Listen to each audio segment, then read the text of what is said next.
दिलों को नरम बनाने वाली बातों का बयान हज़रत अबू हुरैरा रज़ियल्लाहु अन्हु बयान करते हैं, रसूलुल्लाह सल्लल्लाहु अलैहि वसल्लम ने फरमाया, दिनार और दिरहम और 2 शालों का परस्तार बंदा हलाक हुआ। अगर इसे दिया जाए तो खुश और अगर ना दिया जाए तो नाराज़ होता है। वह हलाक हुआ और ज़लील हुआ जब इसे कांटा चुभे तो वो निकाला न जाए। खुशहाली हो उस शख्स के लिए जो अल्लाह की राह में अपने घोड़े की लगाम थामे हुए है, इसके बाल परागंदा और पाँव गर्द आलूद हैं।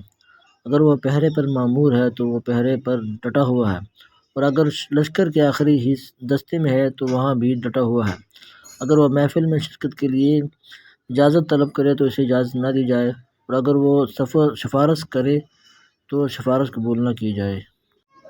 हज़रत अब्दुल्लाह बिन अमर रज़ियल्लाहु तआला अन्हु बयान करते हैं, रसूलुल्लाह सल्लल्लाहु अलैहि वसल्लम ने फरमाया, उस शख्स ने फलाह पाई जिसने अपने रब की इताअत कर ली और इसे बक़द्र ज़रूरत रिज़्क़ अता किया गया, और अल्लाह ने जो इसे अता किया इस पर इसने क्या कनाअत इख्तियार की।